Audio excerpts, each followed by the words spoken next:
vontade de Deus é que você creia no seu Filho.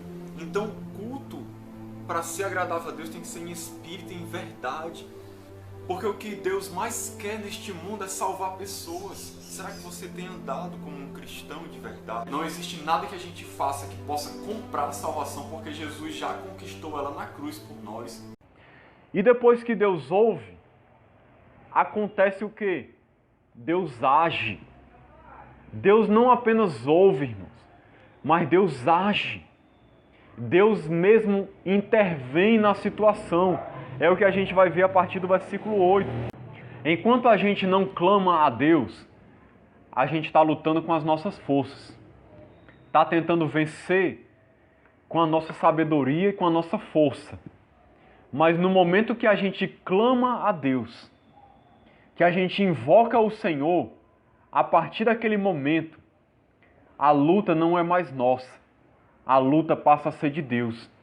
Porque a gente vai estar dependendo dEle. Porque a gente confiou nele. Porque a gente entregou a nossa vida para Ele. Quando a gente invoca Ele, é como se a gente estivesse dizendo: Deus, eu não tenho condições de vencer isso. Eu não tenho condições de prevalecer. Me socorre. Você está entregando o controle para Deus. E Deus, irmãos, com certeza, Ele vai ouvir. Ele não vai ficar passivo, parado, vendo você ser destruído. Deus, Ele vem. É o que diz a partir do versículo 8. Eu vou ler aqui do 8 até o versículo 16. Acompanhe comigo. Então a terra se abalou e tremeu.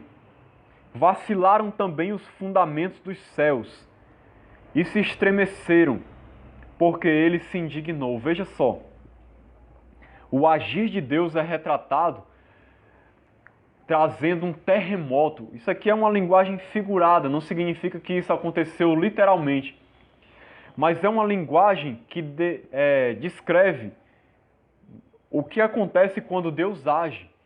A própria natureza se abala. Houve um terremoto, os próprios fundamentos do céu se estremecem. Continua dizendo assim: das suas narinas subiu fumaça, e da sua boca fogo devorador. Dele saíram carvões em chama. Por que retrata desse jeito aqui?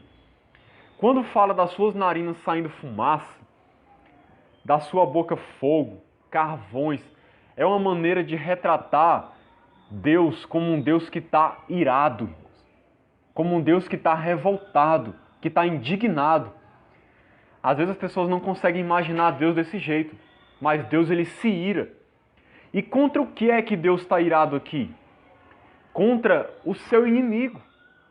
Quem é o nosso inimigo? Satanás. No momento que você clama a Deus, Deus, ele vem no teu socorro. Tudo se abala, a terra toda se abala e se estremece. A gente pode não ver, mas o reino espiritual vê. Os demônios vão ver quando Deus se levantar do seu trono para agir. E Deus, ele vem furioso, irmãos. Ele vem irado, não contra você, mas contra aquele que está contra você, que está vindo contra a sua vida. Porque, irmãos, nós temos que entender isso. Nós somos propriedade de Deus. A Bíblia diz que nós somos a menina dos olhos de Deus. Quando o diabo ataca você, ele está afrontando Deus.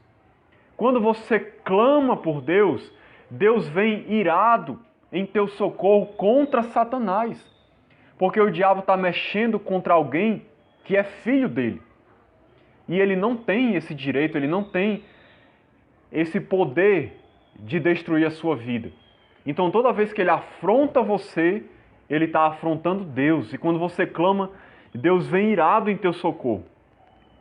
E continua dizendo assim: baixou ele os céus e desceu, e teve sobre os seus pés densa escuridão. Aqui é uma figura do juízo que Deus está trazendo. A densa escuridão é o juízo que Deus está trazendo contra o inimigo. Cavalgava um querubim e voou e foi visto sobre as asas do vento. Por pavilhão pôs ao redor de si trevas, ajuntamento de águas nuvens dos céus. Do resplendor que diante dele havia, brasas de fogo se acenderam. Trovejou o Senhor desde os céus, o Altíssimo levantou a sua voz. Interessante, a voz de Deus ela é sempre retratada como um trovão, como um trovejar. A voz de Deus é tão poderosa, irmãos, que quando Deus abre a sua boca e fala, e aqui no caso ele está falando a nosso favor, palavras de ordem contra Satanás, contra os demônios. Quando ele fala, ele troveja, não é uma voz normal. E pode ter certeza que quando ele troveja, todo o reino espiritual de Satanás maligno é abalado, irmãos. Os demônios chegam a se tremem, eu não tenho nem dúvida disso. Quando Deus se levanta a nosso favor. E tudo isso, preste atenção, tudo isso aqui a gente não vê acontecer. Nós não vemos com os nossos olhos. Isso acontece no reino espiritual. Mas quando foi que isso começou a acontecer? Quando Davi invocou o Senhor. Quando ele clamou por Deus para que Deus entrasse na guerra por ele. Deus ele vem como general, irmãos, como general de guerra e assume a frente da batalha. E no reino espiritual, tudo isso aqui acontece.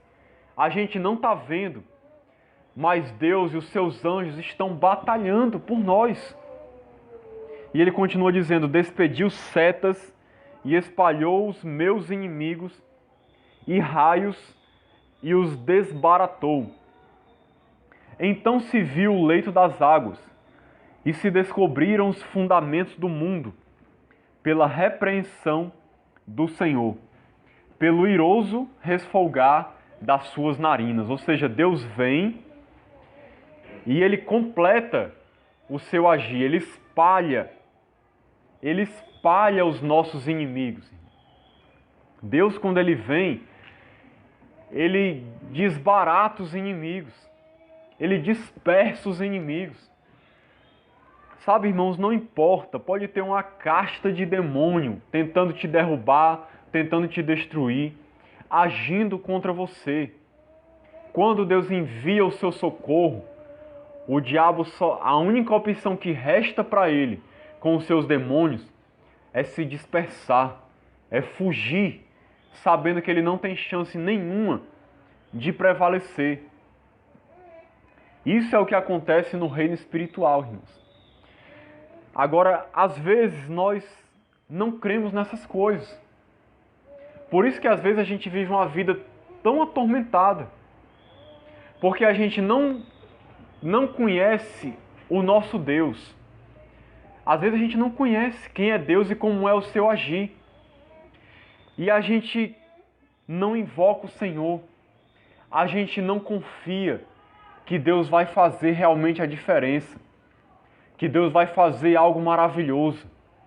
Que Deus vai mudar a situação. Mas é assim que Deus age, irmãos. É isso que Deus faz, foi isso que ele fez na vida de Davi.